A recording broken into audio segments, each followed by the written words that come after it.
అందరికీ నమస్కారం. మహాభారతం తెలియని తెలుగు వాళ్ళు ఉండరు. వినుంటారు, చదువుంటారు, మహాభారతం నాటకాల్ని చూసుంటారు. మహాభారతాన్ని మన తెలుగు వాళ్ళు సినిమాలుగా కూడా తీశారు. వాటిని చూసుంటారు. ఈ మహాభారతం గురించి ఈ సోషల్ మీడియా యుగంలో అనేక రకాలైన వక్రీకరణలున్నాయి. అనేక రకాలైన అపోహలున్నాయి. ఇలాంటి ఒక సందర్భంలో మహాభారతాన్ని యథాతథంగా రాసినటువంటి జగన్నాథ శర్మ గారు అనేటటువంటి రచయిత ఈ మహాభారతాన్ని చాలా సరళంగాను, వివరంగాను, అందరికీ అర్థమయ్యేటటువంటి భాషలోనూ రచించారు. వారి రచన ఆధారంగా మనం మహాభారతం మొదటి నుంచి చివరి వరకు పూర్తి స్థాయిలో దీన్ని తెలుసుకునే ప్రయత్నం చేద్దాం. ఇది మొదటి భాగం. ఈ భాగంలో మనం సత్యవతి పుట్టుక గురించి మరికొన్ని ముఖ్యమైనటువంటి విషయాల గురించి తెలుసుకుందాం. చేది దేశాన్ని ఉపచర వసువు పరిపాలించేవాడు. ఇంద్రుడి ఆనతి మేరకు ఆ దేశాన్ని అతను పాలించేందుకు అంగీకరించాడు. వేట అంటే అతనికి చాలా ఇష్టం.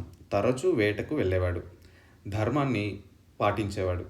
చేది దేశ రాజధాని సమీపంలో శుక్తిమతి అనే ఓ నది ప్రవహిస్తోంది.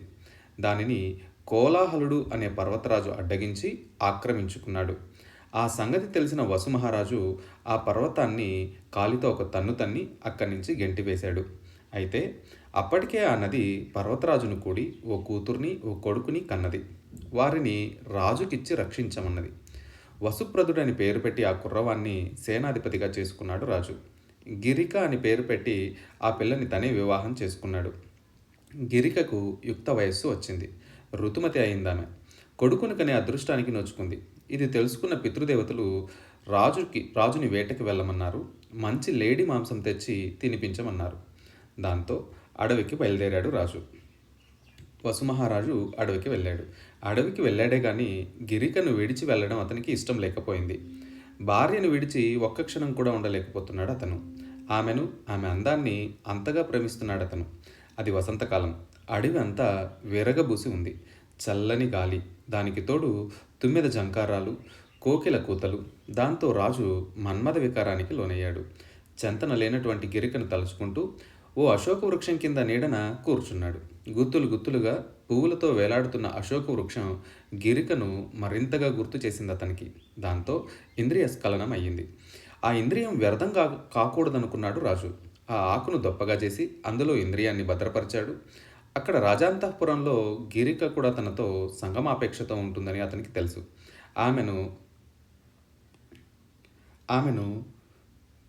ఆమె ఋతువ్యర్థం కూడా కాకూడదనుకున్నాడు. ఆలోచించగా రాజుకి ఒక డేగ కనిపించింది. దాన్ని పిలిచాడు అతను. దాని చేతిలో దానికి దొప్పను దాని మెడకు కట్టాడు. గిరికకు ఇచ్చిరా అని పంపాడు. ఆకాశానికి ఎగిరింది డేగ. రివ్వున బయలుదేరింది. అదలా ప్రయాణించడాన్ని మరో డేగ చూసింది.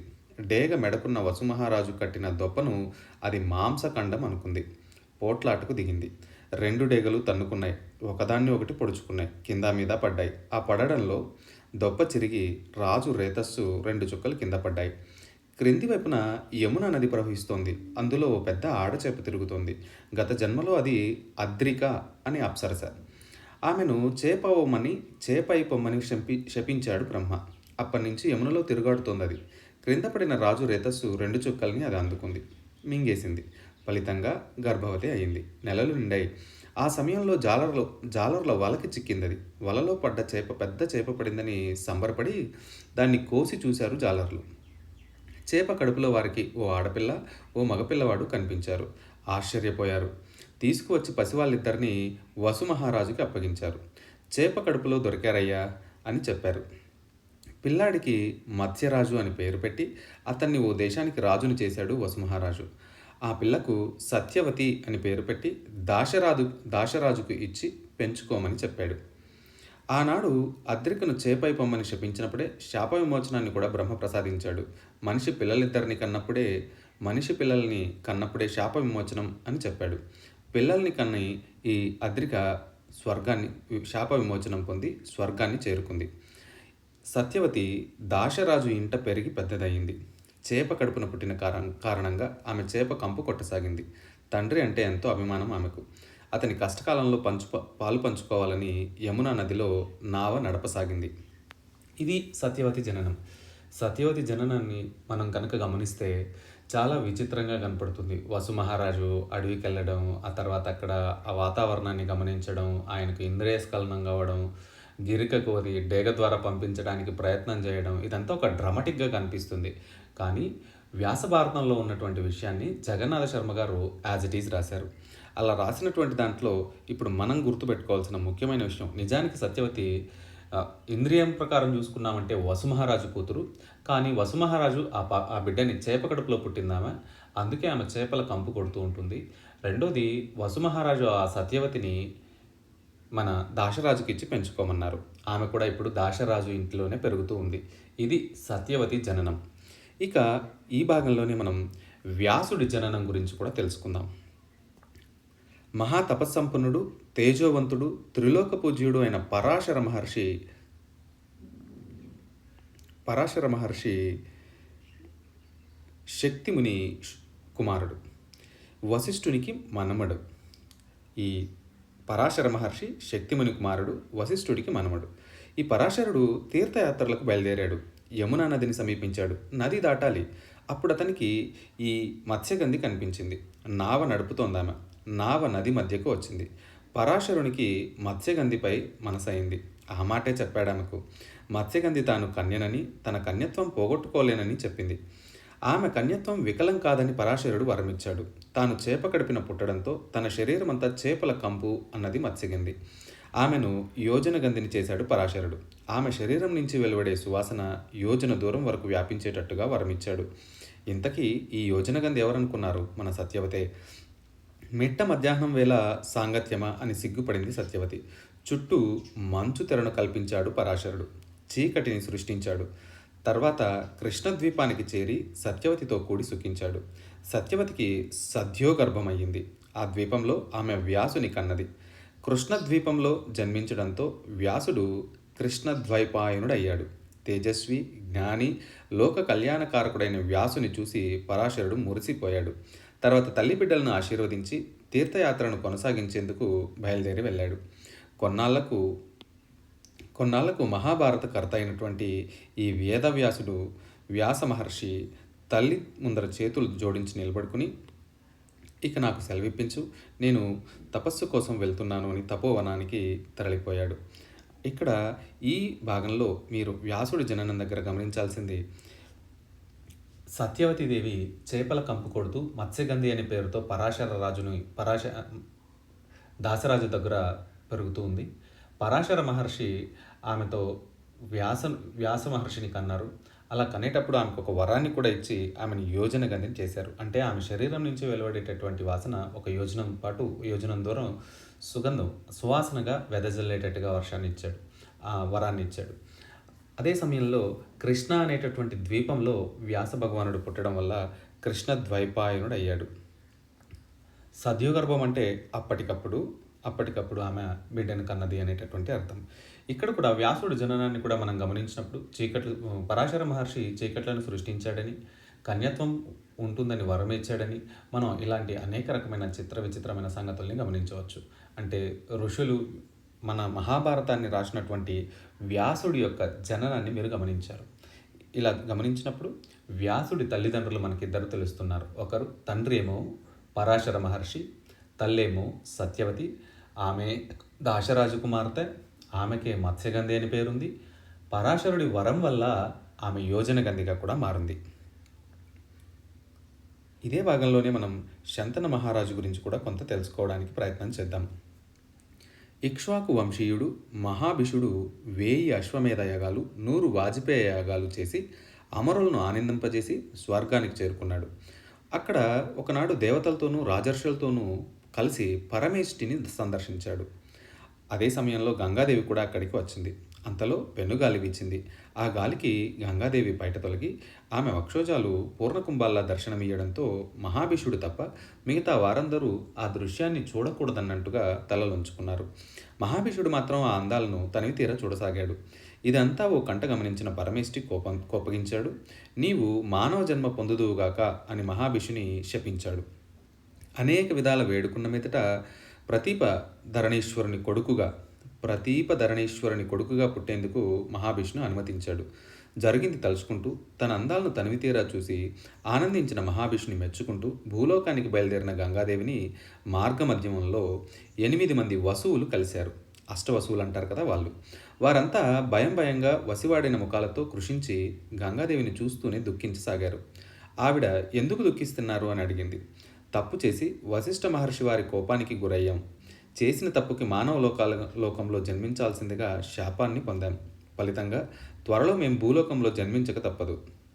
అందుకని నీవు మాకు తల్లివై ఈ కష్టాన్ని కడతీర్చాల్సిందిగా వేడుకుంటున్నామని గంగాదేవితో చెప్పారు వసువులు. మహాభిషుడు ప్రతీప చక్రవర్తి ప్రతీప భూపతి కుమారుడిగా శంతనుడిగా అవతరించబోతున్నాడు. నీవు అతనికి భార్యవై మాకు తల్లివి కాగలవు అని మళ్ళీ చెప్పారు వసువులు. సరే, మీ అభీష్టం నెరవేరుస్తాను అన్నది గంగాదేవి. మరొక చిన్న సాయం చేయవలసింది అన్నారు వసువులు. ఏమిటదని అడిగిందే ఆవిడ. నీకు మేము జన్మించిన మరుక్షణం మమ్మల్ని నీవు గంగపాలు చేయాలి, ప్రవాహం వేగంలో పడవేయాలి. అలా చేసిన పక్షంలో ఆ మానవ లోకంలో చిరకాలం జీవించాల్సినటువంటి గతి మాకు తప్పి మేము సుఖపడగలం. ఇదే తరుణోపాయమని వశిష్ఠుల వారు మాకు సెలవిచ్చారు. ఇందుకు నీవు కరుణించాలి అని వసువులు ఆవిడను బతిమాలారు. సరే, మీరు చెప్పినట్లుగానే చేస్తాను, కానీ మీ అందరిలో కనీసం ఒక్కరైనా దీర్ఘాయుష్మంతుడై జీవించాలని ఆశగా ఉంది. తల్లిగా నా ఆశను నెరవేర్చండి అని అడిగింది గంగాదేవి. ఆమె మాటను కాదనలేకపోయారు వసువులు. తమ అందరి తేజోభాగాల్లో 4వ అంశ గ్రహించి జన్మించిన అష్టమ వసువు దీర్ఘాయుష్మంతుడై వర్ధిల్లగలడని వాగ్దానం చేశారు. రోజులు గడిచాయి. ప్రతీపుడు భాగీరథి తీరంలో తపస్సుకు ఉపక్రమించాడు. తపస్సు చేస్తున్న ప్రతీపుని సమీపించి గంగాదేవి నాదా నాదా అని పలుమార్లు పిలిచింది. తపోభంగానికి కళ్ళు తెరిచాడు ప్రతీపుడు. ఏం కావాలని అడిగాడు. నన్ను పెళ్లి చేసుకుని సుఖించు అన్నది గంగ. నీవు నా కోడలవైతే బాగుంటుంది. త్వరలో నాకు శంతనుడు జన్మించబోతున్నాడు. నీవు అతన్ని పెళ్లి చేసుకోవడం సముచితంగా ఉంటుంది అన్నాడు. ఆ సమయం ఆసన్నమైంది అన్నాడు మళ్ళీ. అన్నట్టుగానే శంతనుడు జన్మించాడు. పెరిగి పెద్దవాడయ్యాడు. శంతనునికి రాజ్యభారం అప్పగించి ప్రతీపుడు సునందాదేవితో కలిసి తపోవనానికి చేరుకున్నాడు. శంతనుడు ప్రజాపాలనకు ఉపక్రమించాడు. ఒకనాడు శంతనుడు మృగయా వినోదంతో ఆనందిస్తూ అమరవాహిని తట ప్రాంతంలో పర్యటించసాగాడు. అప్పుడు అతను గంగాదేవిని ఆమె అందాలను గమనించి నోట మాటరాక నిలువెల్లా కళ్ళు చేసుకుని గమనించసాగాడు. గంగాదేవి కూడా శంతనుని అదే విధంగా చూడసాగింది. ఇద్దరు చూపులు కలుసుకున్నాయి. మనసులు కూడా కలిశాయి. ఇక వివాహం అయితే బాగున్ను అనుకున్నాడు శంతనుడు. గమనించండి, ఈ భాగంలో మనం ఈ శంతనుని జన్మ వృత్తాంతంలో ఇక్ష్వాకు వంశీయుడు మహాభిషుడు అనేటటువంటి వాడు స్వర్గంలో ఉన్నాడు. రాజర్షులు దేవతలతో కలిసి పరమేష్ఠిని అంటే పరమశివుని చూడడానికి వెళ్ళారు. ఆ సందర్భంలో అక్కడ గంగామాతను అతను కాస్త గమనించడం, గంగామాతను ఆమెను కోరికలతో గమనించడంతో, శారీరకమైనటువంటి కోరికతో గమనించడంతో అతన్ని మానవ జన్మ పొందేటట్టుగా పరమేష్ఠి అతన్ని శపించాడు. ఆ శాపవశాత్తు అతను భూలోకంలో ఉన్నటువంటి ప్రతీప ధరణేశ్వరుని ప్రతీప మహారాజు కొడుకుగా పుట్టడానికి అనుమతి లభించింది. అదేవిధంగా గంగకు దారిలో వసువులు కనిపించారు, అష్టవసువులు కనిపించారు. ఈ అష్టవసువులు గంగాదేవిని అమ్మ నువ్వు మాకు తల్లిగా ఉండవలసిందిగా వేడుకున్నారు. అలా వేడుకుంటూనే మీరు శంతనుని పెళ్లి చేసుకున్న తర్వాత పుట్టేటటువంటి మమ్మల్ని గంగలో పడవేసి తమకు వశిష్ఠుడి శాపం నుంచి విమోచనం కల్పించమని వేడుకున్నారు. ఆవిడ 7గురిని పడేస్తాను, కానీ ఒక్కరైనా నాకు దీర్ఘాయుష్మంతుడైన కొడుకుగా ఉండాలని కోరుకుంటే అష్టమ వసువు కొడుకుగా ఉండడానికి, అష్టమ వసువు దీర్ఘాయుష్మంతుడిగా ఉండటానికి వాళ్ళు వసువులు అంగీకరించారు. ఈ సందర్భంలో వసువుల గురించి వచ్చింది కదా. సో వసువులకు అసలు ఎలాంటి శాపం వశిష్ఠుడి ద్వారా ఎందుకు శాపం మనకు దొరికిందో లేదా శాపవాక్కు ఎందుకు తగిలిందో మనం ఈ భాగంలోని చూసి తెలుసుకుందాం. రైట్, ఇక్కడ ఇప్పటికే గంగా మరియు శంతనుల ఇద్దరు కలయిక జరిగింది. గంగాదేవిని చూసిన శంతనుడు ఈ అందాల రాశి నా భార్య అయితే బాగున్ను అనుకున్న మరుక్షణం ఆమె అందంగా నవ్వుతూ శంతనుని సమీపించింది. నీ మనసులోని కోరిక తెలుసుకున్నాను మహారాజా. తప్పకుండా నీ భార్యనై నిన్ను ఆనందింపజేయగలను. అయితే నాదొక చిన్న విన్నపం. నేనేది చేసినా నువ్వు దాన్ని కాదని రాదు. అది శుభమైన అశుభమైన అంగీకరించి తీరాలి. నన్ను తిట్టరాదు, నా మనసు నొప్పింపరాదు. ఇందుకు భిన్నంగా నువ్వు ప్రవర్తించిన మరుక్షణం నేను విడిచి వెళ్ళిపోతాను అని చెప్పింది. అందుకు ఆనందంగా అంగీకరించాడు శంతనుడు. పెళ్ళయింది. గంగా శంతనులకు కాలం తెలిసి రాలేదు. ఇద్దరు ఆనంద పారవశ్యంలో ఓలలాడారు. సంవత్సరాలు గడిచిపోయాయి.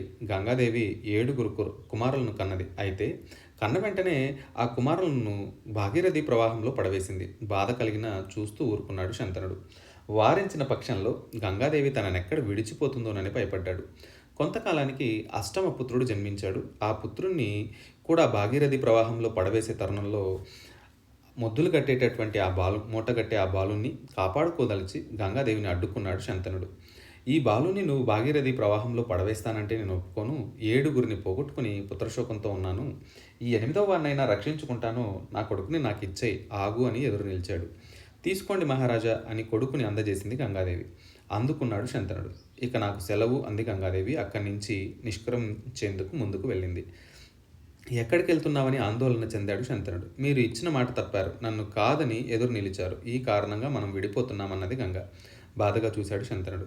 ఇన్నాళ్ళు నేనెవరో ఏమిటో మీకు తెలియదు. మీరు నన్ను అడగలేదు, నేను చెప్పలేదు. ఇప్పుడు చెప్తున్నాను. నేను జహ్ను మహర్షి తనూజను, జాహ్నవీదేవిని, మునీంద్రులను సేవించే భాగీరథిని. దేవకార్యం కోసమై మీతో కలిసి జీవించాల్సి వచ్చింది అన్నది గంగ. ఇంకొక విషయం, వశిష్ఠ మహర్షి శాపంతో వసువులకి ఈ నరలోకంలో జన్మించాల్సిన దుర్గతి కలిగింది. వారికి తల్లిదండ్రులయ్యే అవకాశం మీకు, నాకు గాని మరొకరికి లేదు. దాంతో నేను ఈ నారీ రూపాన్ని సంతరించుకున్నాను. జన్మించిన వెంటనే ఈ లోకం నుంచి విముక్తి కలిగించగలనని వసువులకు మాట ఇచ్చాను. అయితే కడసారి వాణ్ణి మాత్రం దీర్ఘాయుష్మంతునిగా చూసుకోవాలనుకున్నాను. అనుకున్నట్టుగానే జరిగింది. 7గురికి శాప విమోచన చేశాను. మీ చేతిలోని బాలుడు 8వ వాడు. వీడే భరత వంశశ్రేష్ఠుడు అన్నది మళ్ళీ గంగ. వసువుల శాప విమోచనాన్ని తెలుసుకున్న శంతనుడు వారిని వశిష్ఠుడు ఎందుకు శపించింది అనే విషయం తెలుసుకోదలిచాడు. దేవి దేవతలు కూడా పూజించదగిన వసువులను వశిష్ఠుల వారు ఎందుకు శపించారు? ఈ 8వ వాడు ఎందుకు ఇలా మానవ లోకంలో నిలిచిపోయాడు? ఈ వసువులకి ఈ దుర్గతి ఎందుకు కలిగింది? దయచేసి వివరించమని గంగను అడిగాడు శంతన మహారాజు. గంగ చెప్పసాగింది.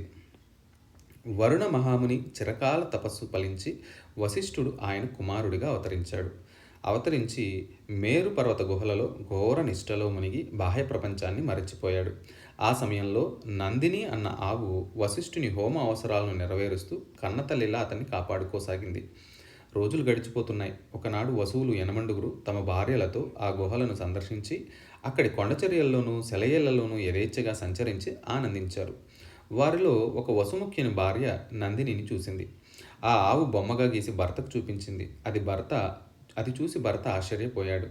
ఇది వశిష్ఠ మహర్షి హోమధేనువు. దీని పాలు ఆరగించిన వారు 10,000 సంవత్సరాల పర్యంతం వ్యాధులకు, ముసలితనానికి దూరమై సుఖంగా జీవిస్తారు అని చెప్పాడు. అయితే నా స్నేహితురాలు జితవతికి ఈ ఆవు పాలు అత్యవసరం. నా స్నేహితురాలు గొప్ప సౌందర్యవతి. ఆ సౌందర్యం ఆమెను ఎల్లకాలము అంటిపెట్టుకుని ఉండిపోవాలంటే ఈ ఆవు పాలు ఆమె తాగి తీరాలి. ఇందుకు మీరు నందినిని తోడుకొని రావాలి, అంటే తీసుకొని రావాలి, తప్పదు అంది అతని భార్య. ఆమె అభీష్టం నెరవేర్చాలి అని మిగిలిన వసువులు అందరితో కలిసి వెళ్ళి రహస్యంగా నందినిని అపహరించి వసుముఖ్యుని భార్య కోరిక తీర్చారు. ఫల పుష్పాల కోసం అరణ్యానికి పోయి తిరిగి వచ్చి గుహలను చేరుకున్న వశిష్ఠునికి నందిని మరియు దాని దూడ కనిపించకపోవడంతో దివ్య దృష్టితో జరిగిందంతా తెలుసుకున్నారు. ఈ వసువులందరినీ నరలోకంలో జన్మించమని శపించారు. ఈ దుర్వార్త తెలిసిన మరుక్షణం వసువులు నందినిని, దాని దూడను వశిష్ఠునికి అప్పగించి శాప విమోచన కోరారు. మనుజలోకంలో జన్మించిన అనంతరమే మీకు శాప విమోచనం కలుగుతుంది. అయితే ఈ దురాగతానికి ఒడిగట్టిన ముఖ్య వసువు ప్రభాసుడు మాత్రం చిరకాలం మానవలోకంలో నివసించి తీరాలి. దీనికి తిరుగులేదు అన్నాడు వశిష్ఠుడు. ఆ ప్రభాసుడే ఇప్పుడు మీ చేతుల్లో ఉన్న భరత వంశశ్రేష్ఠుడు అని వివరించింది గంగాదేవి. ఈ బాలుడు బాగా ప్రాయానికి వచ్చేంత వరకు నా దగ్గరే పెరుగుతాడు. అందుకు మీరు అనుమతించాలి అని శంతనుని చేతిలో ఉన్న బాలుని అందుకుని అక్కడి నుంచి నిష్క్రమించింది. తదనంతరం ఆ బాలుడే గాంగేయుడిగా, దేవవ్రతుడుగా ప్రసిద్ధి చెందాడు.